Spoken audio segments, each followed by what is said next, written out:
Role. মানহানির মামলা কে করে? যার নিজের মান থাকে, সম্মান থাকে, তিনি মানহানির মামলা করেন। আজকে রাজ্যের সাংবিধানিক প্রধান বিজেপির পদলেহন করতে করতে নিজের মান সম্মান গঙ্গা জলে বিসর্জন দিয়েছেন।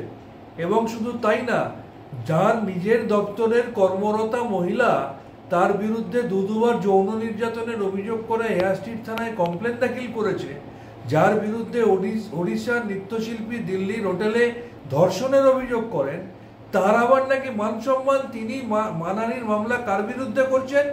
যিনি এই বাংলার তিনবারের নির্বাচিতা এবং ভারতবর্ষের একমাত্র মহিলা মুখ্যমন্ত্রী, যিনি 7 বারের সাংসদ, 4 বারের কেন্দ্রীয় মন্ত্রী, যার আমলে এই রাজ্যে নারীরা সারা দেশের মধ্যে সবথেকে বেশি সুরক্ষিত, যিনি নারী সশক্তিকরণের জন্য সারা দেশের মধ্যে সবথেকে বেশি কাজ করেছেন, তার বিরুদ্ধে মানহানির মামলা করছেন যিনি যৌন নির্যাতনে অভিযুক্ত, তিনি ধর্ষণে অভিযুক্ত।